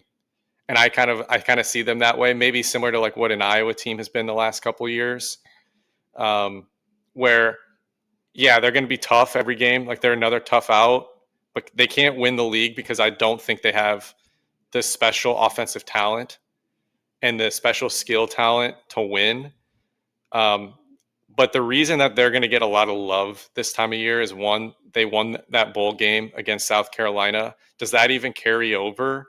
If they had lost that game, would we be talking about them the same way? Absolutely not. I think that is doing a lot of the heavy lifting, is that South Carolina win, who, by the way, we didn't even talk about in the SEC. They're a 7.5, 6.5 win team. We didn't even talk about them. So like I don't know what to make of that, but the reason they're getting a lot of love this year is their schedule. Um, it is them and Nebraska, I think, have the two easiest schedules of all the teams that are competing in that top half of the league. They get USC at home. Okay, they get Ohio State at home. They'll lose. I mentioned that Duke game, but that's not even a conference game.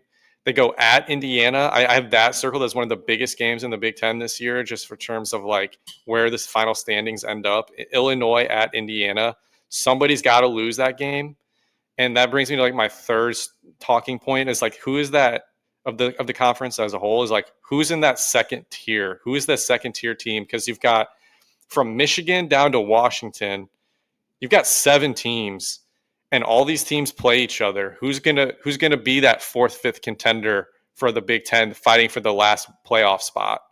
Um, because Iowa plays Indiana, Indiana plays Iowa, Illinois. They play USC. They all play each other, and not all of them can win 8, 9 games, even if they're all decent teams. Yeah, Something's got exactly. to give. So Something's got to Illinois give. has, long story short, Illinois has a favorable schedule. I think they're going to be favored in 9 of their 10 games, pretty safely. And then their toss up game, one of their biggest toss up games, USC is at home. So I think that's the other reason. They have a returning quarterback, so we kind of know what they are. I'm looking at the odds here, and it finally feels like it feels cool seeing USC, UCLA, Oregon, and Washington in the conference. Now, like I'm starting to get used to it. But like you said about that pack, USC, Nebraska, Iowa, I honestly think, and I hate to say it, Nebraska 33-1. That's to win the conference. That's not going to happen. But to get the last playoff spot, I think it's going to be Nebraska or Iowa, literally. That And I final think it's game, going to come down. It could come down to a Thanksgiving game. Nebraska Yeah, schedule is I really do. very favorable. They get USC at home. Iowa gets them on the road. They get Michigan. Iowa gets Oregon. We get Penn State at home, but they get Penn State on the road. Does that even matter? I think Penn State's going to win both of those anyway.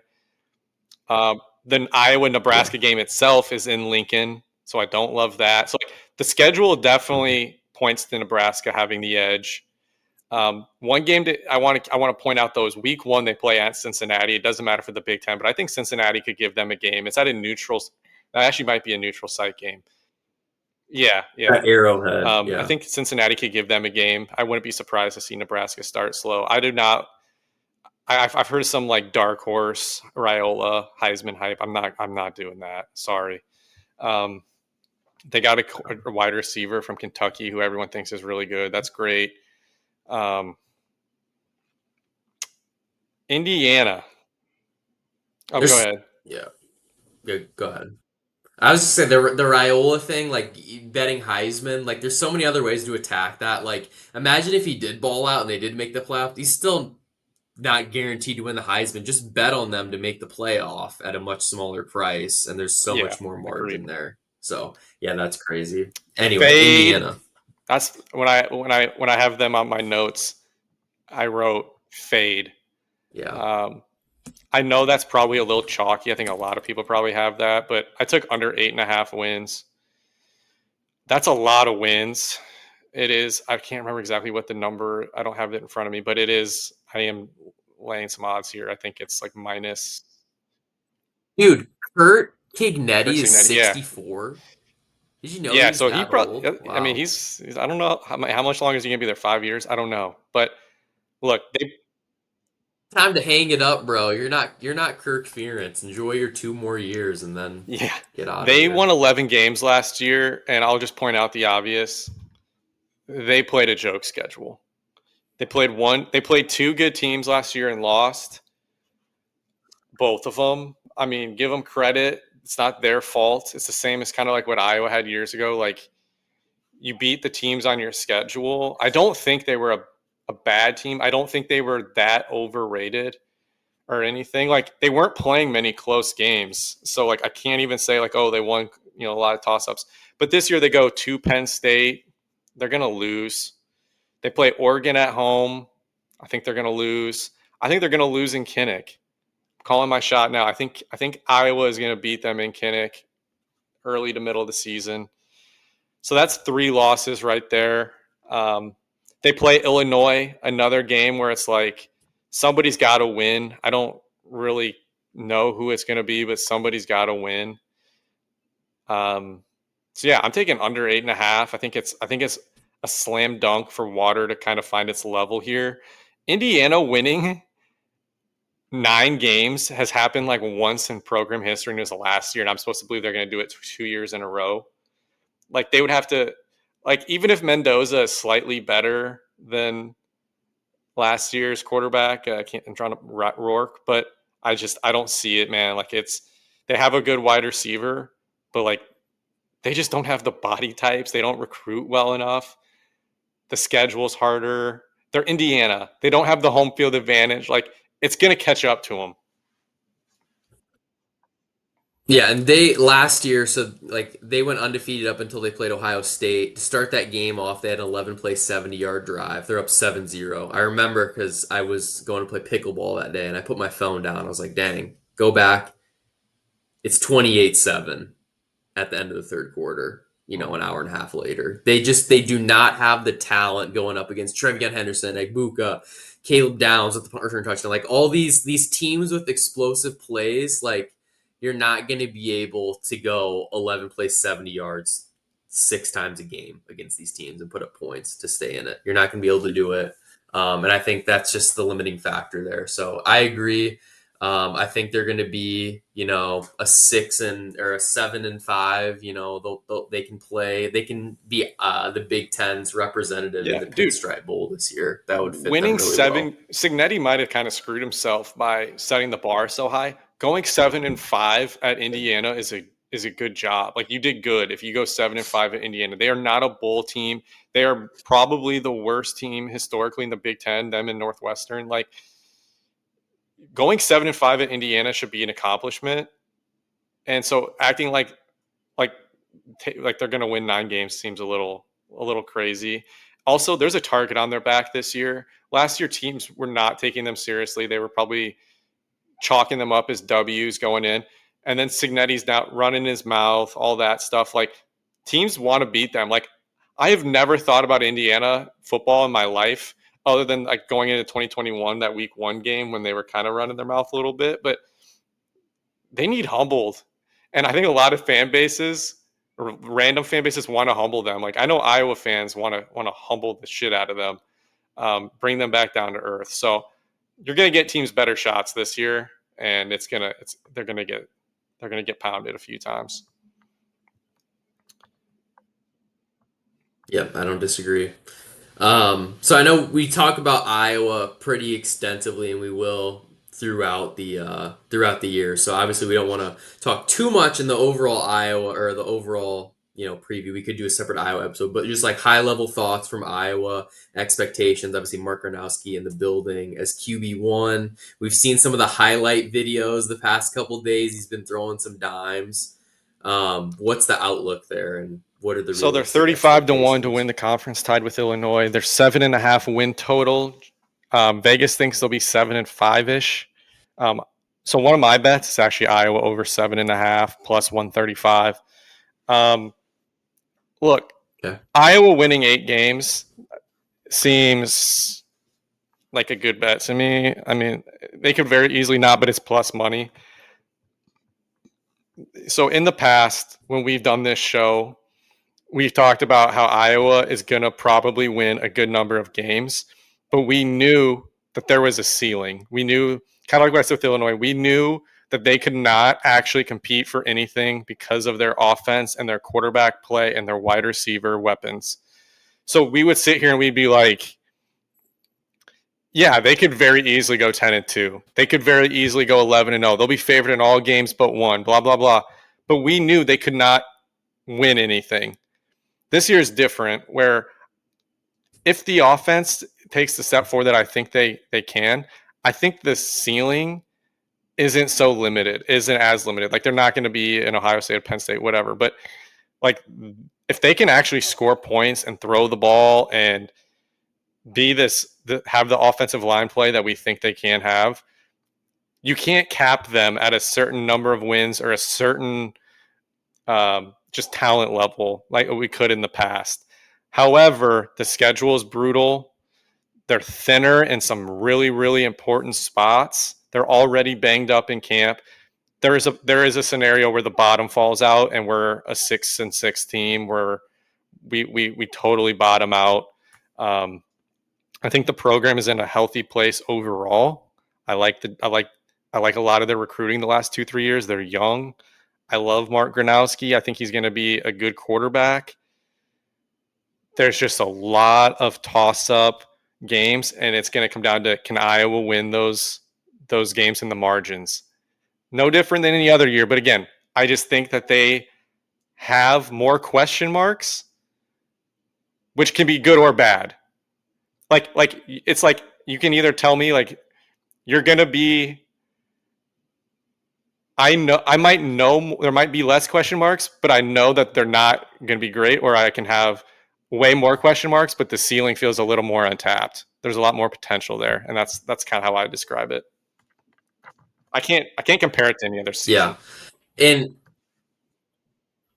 yeah, I agree. I agree with you. And looking at the schedule, like Albany to start the year good, then it's like boom, you got Iowa State. Then you have a couple weeks where you can kind of get back into it. UMass, Rutgers, and then yeah, Indiana, Wisco, Penn State, Minnesota.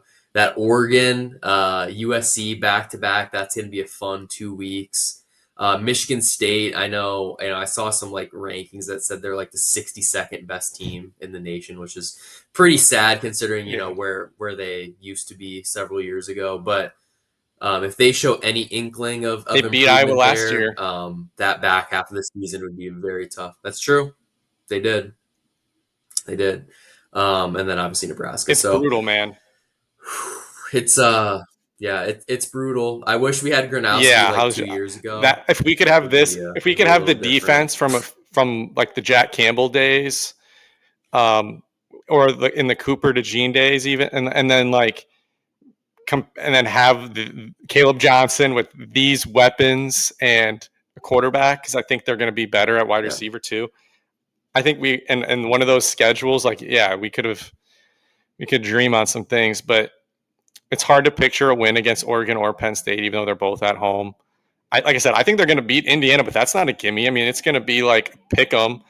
Iowa State's going to be a pick 'em, or maybe even a dog. It's in Ames. Iowa State, if they beat Kansas State, they're going to be a top 10 to 15 team.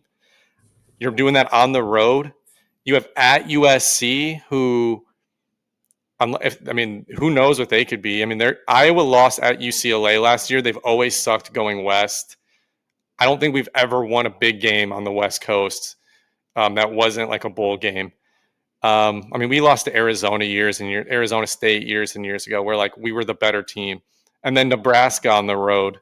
So it's tough, man. Some people are wondering if I'm bad luck for the Hawks. I went to the Iowa State and UCLA games last year, and they lost by a combined 4 points. But we'll be running it back this year with USC. I know you have your sights set on a couple games, but yeah, we'll see. Plenty more Iowa talk throughout the year for sure. So I know most listeners here are Iowa fans, or at least familiar with the program, so that's good. If you're not, you're just gonna have to bear with us. This is a pro Iowa pod, and obviously same with leading into basketball season. So,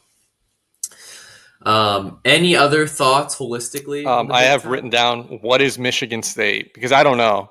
I think their coach is decent. They beat Iowa last year. They have a young, risk-taking quarterback. Can he reel that in? I mean, they're still Michigan State. They're still going to recruit at a decent level, maybe not the top half, not the top level. One team I want to talk about is Washington. I know some of the Iowa beat reporters are giving them a lot of love. To get over their 7.5 win total, it's like there's just a straight -110 to go over or under 7.5. Their schedule is like the most like segregated between like good teams and bad teams I've seen. Like they play Oregon, Ohio State, at Michigan, like all these tough games. But then the rest of they play also like the bottom five teams in the like literally the bottom five teams in the Big Ten, and then an absolute joke non-con, like just joke non-con. So like they could win like 8 games against teams who don't make a bowl game, and then lose to 4 top 10 teams, and it's like, what are they? Because they didn't beat anyone good, and they only lost to the best in the country. So they're an interesting situation. But I just wrote next to them 8-4. That's it. Eight There's and no four. value betting Yeah, it because that's what yeah. Vegas That, basically that, like. that It's not like a crazy number to get them at 8-4. yeah, yeah. That's probably where I'm at too. Okay. And then I guess to win the conference, if you had to pick, are you just going to go with Ohio State over Penn State? Or I guess it'd be either of those teams. I really don't think No, Michigan's my going to get there, and I would take Oregon. I would almost rather bet Oregon to win over Penn State because I don't know if Penn State has it to beat Ohio yeah. State, but I don't really feel that Oregon's strongly kind of about getting it. overlooked, even though they're the third team. I mean, Dante Moore doesn't blow anyone away, but I mean, Bo Nix didn't really either going to Oregon. I don't know. They Yeah, lost their best wide receiver already, and not like an ankle injury, so that's pretty tough. He was like going to be a high draft pick. Um, I I think Penn State should win it, but my I would probably take Ohio State.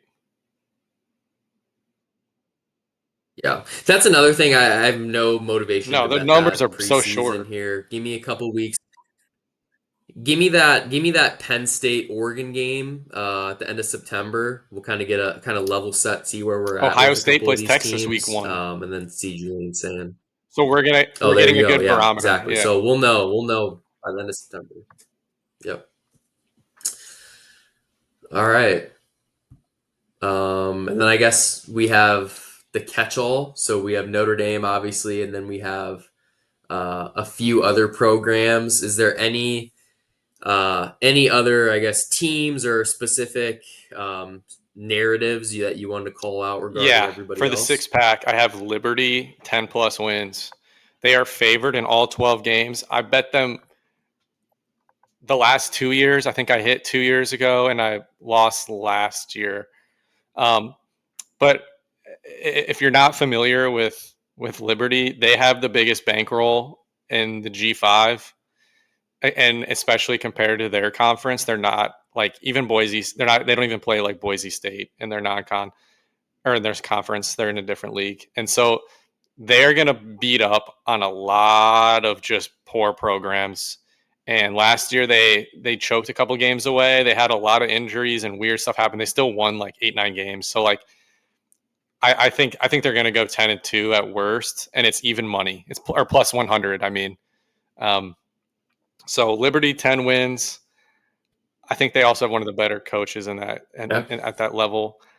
This isn't for the six pack, but Boise State minus 195 for the Mountain West.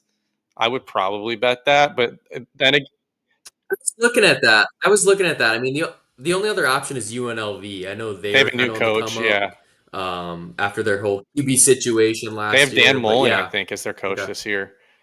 Former Florida Gators, Mississippi State coach. But the thing with that is you're basically betting on the Mountain West championship game in December. And it's like, do I want to Yeah. lay money that I have to sit on for 4 months just to bet on one game? Not really. I just wait. I mean, they'll probably be favored, but it's like you never know what can happen with injuries and stuff. So I didn't see any point in betting it, but I do think that's my Mountain West champ. So basically, I'm saying I think Liberty or Boise State will be in the playoff. I don't have any bets on that, but those are the two teams. It's kind of chalky, but that's for a reason at that level. There's only so many teams who can realistically do it. Um, Notre Dame, C Rose hasn't. I haven't heard much hype from C Rose on Notre Dame. I don't know if it's just he's not as confident this year. Or All the Notre Dame fans were just so happy they made the title last year. They don't care they're anymore. They're taking just a couple they're years just so off. They're just happy that happy to they get be to look at here. Marcus Freeman and how handsome he is that they don't even care if they win or not. Um, they've came up a few different times in the pod already. I think we mentioned they played Miami, Texas A&M, and USC. I mean, those are three tough games. I think they're a 10-ish win game. I mean, they lost in Northern Illinois last year. I don't know if I expect anything of that caliber, but I mean, That was but I mean, awesome. they're capable of losing another weird game like that. That wouldn't surprise me. They have CJ Carr starting at quarterback, Lloyd Carr, the old Michigan coach's grandson. That's kind of cool. He was a big prospect, or like a redshirt freshman, maybe. Um, to make the playoff, they're minus 180. I think that's probably going to happen, but would I bet it? Maybe. I mean, I don't think that's a terrible bet. Um, I was trying to think of ways to bet them so too because I can didn't I want tell to you what I bet did? like something minus I did 180. Yeah. Penn State, Clemson, Georgia, Notre Dame all to win 9+ games. Very chalk, very Mhm. greasy. Not probably the funnest bet. Yeah. It comes out to exactly even money on one book or plus 115 on another book. You can use that as like your base for a bigger parlay if you think that those are a lock. Maybe you throw in a Utah or one of these other teams to get that leg or to get that a little juicier. Maybe you throw in a second Big Ten team or an LSU. Yeah. Yeah. Or if you have conviction that like UNLV can Yeah, beat exactly, Boise State, exactly. something like that, Because I maybe mean, in bigger numbers. Yeah. you're getting plus money on the team that we think is going to win the ACC, and I mean, I don't see Clemson finishing worse than second in the ACC. You got and I mean 9 wins that gives them cushion for if they lose to LSU. Penn State gives you cushion to lose to Ohio State, Oregon, and even stumble one more time. Georgia, we talked about it. Their schedule is pretty favorable for SEC. And then Notre Dame 9+ wins. I mean, they could lose to every ranked game on their schedule and still get in. So I just felt like, hey, I'll take 115 on 4 teams that I think are all probably going. I could probably can do that same bet at 10+ wins and feel pretty good about it. Yeah. Yeah. I don't disagree with that. And just like going back to Notre Dame real quick, I was looking at Jeremiah Love. He's 40 to 1 to win the Heisman. I was looking at that a few days ago, and yeah, I don't think their offense is going to score enough. I mean, I think it's just going to be kind of like, hum ho, we beat this team, by 15. Like last year, their point totals, I guess I was looking at it, was better than I thought. Their last 4 games of the year, 52, 35, 49, 49. They did score a lot. I mean, some of the schedule's just so Yeah. But I'm kind of talking myself into it. I don't know if he can stay The healthy for the CJ full Carr year, but scouting report is he's a little more of a passer than Riley Leonard, not the runner. I don't know anything Yeah, about he hasn't CJ played a Carr. game or anything. I mean, he wasn't even in their backup last year. Um, but they really like him. Obviously, I mean, he's young. He's going to be there a couple He years. has a he has a buzz cut, Yeah, so he's all about yeah. football. He's a Colin Coward type guy. Um, no backwards hats there. Um, do you have any national title leans? Any bets there? I have a way I'm attacking it, but I want to hear what you're doing. All right, yeah. So national title, it was tough because I didn't want to do this, but I am wanting to put a half unit on Clemson. I think Clemson is a team that is going to has a very high chance of making the playoff, and Klubnik is a guy that if he plays well, he can do it. Dabo's shown he can win titles. I cannot stand Dabo as a person, but I am putting a half unit on Clemson to win the national title. That's a team that I think has a legitimate chance. Which is funny because coming into this year, I didn't think that'd be something I was interested in doing. Um, and you are more the Clemson fan. So how far off base do you think I am with the Clemson love I here? don't think you're off base. I mean, what number is that? What number did you get it at? 11 to Here's 1, here's which what they were yeah, 20 to here's what 1 I a was month gonna say is ago. if they lose to I have in my notes, if they lose to LSU week one, I'm throwing a little money on them to win the Natty too, because I think the number is obviously going to drop pretty good, and it's going to be the same team, and they can still get a first round bye. So like I think Yeah. that's how I'm going to play it, because if they beat LSU, that number is going to go to like down to like 6-1, 7-1, because they're going to have the ones a bye basically wrapped up, right? I mean, the way they're doing the playoff this year, Yeah. with it not being like automatic bye for winning a league, blah blah blah. Like, there's a real chance Clemson goes 12-0, 11-1, and if they go 11-1 and that one loss is LSU, that was so long ago. They've had so much time to like get right in this in the CFP rankings, and justify it. Right? Oh, it was week one. Blah blah blah. Like, I think that they have as good of a shot as any team in the country to have a first round bye. And so when you're already in the top eight, I think that's a good bet. Um, I don't think they're one of the Hmm. top three best teams though. So I know when we went through the SEC, we talked about Georgia, we talked about LSU, and a little bit of Bama. We didn't talk about Texas.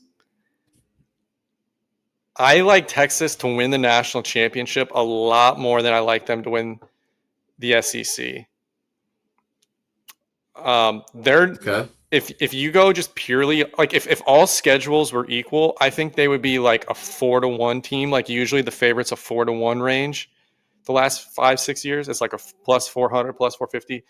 They're like in the plus 600, plus 650 range, and that's because they play Ohio State week one. They play Georgia or Bam or is Georgia? What, I got to go back and look at my notes. For Yeah, what? The they schedule? play. Gosh, yeah, they play at Georgia, Are you at talking? Ohio State. So, Yeah. Yeah. like, I think what's gonna And yeah, and at at Florida Florida, which is too. probably a night game. So what I'm thinking is they might be one of the best teams in the country, but they can stumble in the regular season. So I made an initial like wager, like a not a full size unit or like my normal size bet on them. But if they lose to Ohio State, I'm betting them.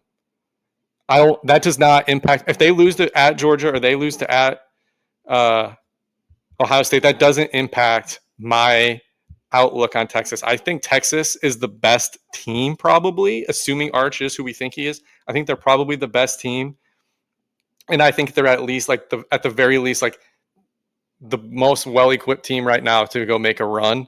Will they get a first round bye even? I don't know. They probably have to win the SEC. Dude, they could just have the same season as Ohio State Yeah. last year and be the 8 seed, and then just curb stomp the 9, beat the 1, and then you're right where you would normally be. Yes. So, Yes. And then so yeah. I played, and I think that the champions coming from the SEC this year. Um, I have it three SEC schools as at the top, and then I have Notre Dame and Clemson in the second tier. I don't think, and the only team that I would bet on in the Big Ten is Ohio State, because I think they have that a championship ceiling if Julian Sayin hits and is the guy we think he is. I don't think Penn State can win it all. I think even if Penn State wins the Big Ten, that says more about Ohio State than almost it does Penn State. And same thing with Oregon. Like, I don't think those teams can win it all this year. If Ohio State hits their potential, they're the best team. If they don't, Penn State is going to win by default. That doesn't mean they can beat the Texases, Georgias, Alabamas. Um, so I think Texas, and I bet Bama 11-1, because I think they Mhm. profile very similar to Georgia, but they just have a harder regular season and they're almost double the juice. Because I think Georgia's around like 6-1 as well. So Georgia's got the easier regular season, so they're getting the shorter number, or the shorter odds. I think Bama is probably just as good as Georgia, if not a slightly better, but they just have such a harder path to get there. So it's like, hey, maybe Bama just wins those close games, and I can get a Bama team at 11-1. So I bet Texas 6-1, Bama 11-1, and I'm going to bet Ohio State if they lose. Ohio State or Texas, whichever one loses that game week one. So are these official six-pack plays or Um, no? no, no. Let's That'd be the wait. Let's question. wait. Have a reminder for me after our week 1 pod. Okay. I might as well wait for Clemson too, honestly, because you make a great Yeah, point about LSU. So let's throw our national title bets out the we're window putting for them right in the now. We won't refrigerator. be making our national title We're bets putting them at on some ice point. for a minute, Yeah. freezer, because I Yeah. think we're gonna bet at least 2 of these. It's just I want to see week 1 first. Yeah. And I do disagree with you about Penn State. I think they have enough talent everywhere. And I know, the QB play wasn't great, but he's as experienced as it comes. I shouldn't say they So don't have a chance. I don't, It's just really hard for me to like close my eyes and think of Penn State as a national champion. But I know there is a yeah. chance. I don't. They would have to kind of do it in the way Notre Dame got there last year, but somehow win that final game. And even like just getting that final game and winning it is really hard because they're going to be a dog more than likely. Yeah. Yeah. The path is a little bit odd, but They need the it could bracket to happen. work out well for them. Yeah. 100%. 100%. Mm. Well, yeah. Like I'm trying to look down the board on long shots. College football is just not a sport where long shots can happen. I mean, if you think Oklahoma can play some defense, they're 50 to 1. I'm sure there's plenty of people betting Miami at 37 to 1. If same as me taking Clemson, if they just think Miami's the team that goes undefeated and gets the bye, then they could get some good CLV there. But I'm not seeing anyone else A down the and M board I is would A take and M is like personally. I think they're like fourth best talent composite, but Mike Elko's never been in that level of. I mean, you said the same about Marcus Freeman, I guess, but Mike Elko's just never been in a pressure cooker like that. And Marcel Reed was very up and down last year. I don't. It's hard, and also A&M just has that losing DNA. It's really hard for me to be like, yeah, they're a team that can win a natty when I haven't even seen them compete for the SEC. Yeah. Iowa's sitting there at 175 to 1. What price would you need to actually bet that? Because, and let me tell you if this changes your mind. 9 minutes ago, Iowa insider David Eichholt said Iowa QB Mark Gronowski with a 5 yard rushing touchdown to get live action started in their open practice today. And 14 seconds ago, Mark Gronowski 44-yard bomb to Seth Anderson. He catches Maybe it in we just bet stride. 0.05 units on Mark Gronowski Heisman, and our thing is like he gets. Let's say Iowa goes 10-2. Iowa's offense finishes like even in the top 30 in the country. It doesn't even have to be high, like top 30, top 40. He gets us to the playoff as like a 10-2, 9-3 team. Mm-hmm. Probably 10 and no, I think they could get in at 9-3, maybe 10, but probably 10-2. And he's known as like the guy that took them from like the worst passing offense in the country to like really good with like average wide receiver. Like there's a And narrative. He's a savior. the narrative is there. Yeah, it's true. He He's won sitting the there. FCS This is a perfect Heisman. segue to Heisman. First person to double up on it. He's sitting at 150 to 1, which makes me want to. I makes me want to have like how like on FanDuel they have like the Bill Simmons special and you can like go through their bets. The Bet GPT special would be Mark Gronowski or Kyron Drones to win Heisman. They're both 150 to 1. It's too bad Graham Merce didn't get an extra year of One of eligibility. those two. Oh, I've donated a Congrats to lot of him on money getting for drafted in the Graham sixth round Mertz. by the Texans. I watched some of that documentary, that SEC documentary on Netflix, and made me like him a little more. I felt bad for him, his injury last year at Florida, and he was under a lot of pressure, and then he got hurt. So I'm glad for him he got drafted, and it's all kind of working out for him in the long run. Um, yeah, Mark Gronowski. Okay. What were we talking? Oh, I was gonna say Cam Ward. He might have won the FCS Heisman, which is the Walter Payton Award, and then also won the Heisman. Oh no, Travis Hunter won it. That's right. Cam Ward went first in the draft, and Travis Hunter won the Heisman. Yeah, so the Walter Payton Award, Tommy Malloy won it last year for Montana State QB. Then it was Mark Gronowski. Then it was Lindsey Scott from Incarnate Worlds. So yeah, no one you would know other than Trey Lance 2019, Devlin Hodges 2018, Koopy Cup 2015, Jimmy G 2013, Heineke 2012. So there's a couple names: Tony Romo 2002, Brian Westbrook 2001. It's kind of a fun list. Steve McNair out of Hell yeah, Alcorn State in that's '94. a good poll. And 1993, Doug Mm-hmm. Nussmeier. Dude, this is crazy. We're going full Wow. circle. Do we just need to bet on LSU to Wow. win Yeah, the we just Natty? connected it. Damn, Doug Nussmeier, 1993, out of Idaho. that's Wow. awesome. That's fun. All right. So Heisman, Garrett Nussmeier sitting there 9-1.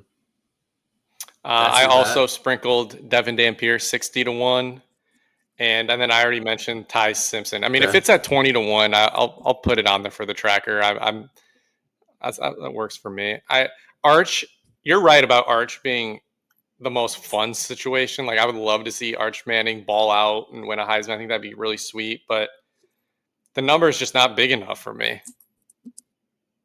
It's like what 7 to 1 right now, 750. Um, yeah, 7-1. With zero experience. So let me get your plays in here. You have Nussmeier, Simpson, and who was your third? Or is that it? Dampier 60 to 1, 65 to 1. Oh yes, Dampier. Yes. So that is someone. That is someone I wanted to call out as well. He was on my short list. Dampier for Utah. He could has a potential to put up some monster stats. They just need to win enough games. So um, I'll go ahead and what do you want to do? Like a quarter unit on all three of these, or less? I don't know what you want to do. Yeah, that works. Okay, so we'll do 0.25 on mine as well. So my for my Heisman plays, I first want to read through. If anyone doesn't follow him on Twitter, he's a good follow. It is at the tailgate tent. He's a college football originator, professional bettor. So he had a thread for guys who are not winning the Heisman and the reasoning why. Arch Manning said he needs to go undefeated. Wide receiver and offensive linemen are taking a step back and faces 13th ranked defensive strength of schedule and 8 top 40 defenses throughout the year. Mm, Garrett Nussmeier, offensive line problems. He has to face 8 top 10 defenses and will probably result in 2 or 3 losses for the year. Cade Klubnik needs to go undefeated in ACC, so that includes at South Carolina and the ACC championship game, and he's not sure they do that. Here's a name we haven't talked about much today: Jeremiah Smith, yeah, obviously the best wide receiver in football. He thinks he's going to be bracketed by every team: new QB, new offensive line, new running backs, new OC. I mean, that all really matters. Devontae Smith, when he won the Heisman, he went 117 for 1856 and 23 touchdowns, plus 1 punt return. Like yeah. that That is is. insane. So that's the standard of what you have to hit. That seems like a lot with Yeah. Julian saying. Does it talk about Anyway, Devontae? Is it Devontae? Why did he say Devontae? Is that just because you said Devontae Smith? But what about Oregon's quarterback Moore? I've seen 25 to 1 one. Yeah, Dante Moore. It's Dante 18 Moore. to 1 one book and 25 1 another book. He has Dante Moore as wide receivers are worse, and go Yeah, watch the that's kind of UCLA that's the tape. one where it's like you'd have to talk yourself So, into. I mean, maybe it's a Big 12 quarterback. Maybe it's Sam Levitt if they run the table. and that's my pick. Sam Levitt, 20-1 quarter unit. I have Sam Levitt. They're gonna have to win games, but he's kind of a name people are Hmm. familiar with, and I think people would be comfortable if he had a big year and won the Heisman. People would like that story. So, yeah, my picks were Ty Simpson, and Sam Levitt both at 20 to 1, and then I had Dampier as a long shot. So which you already Okay. have. So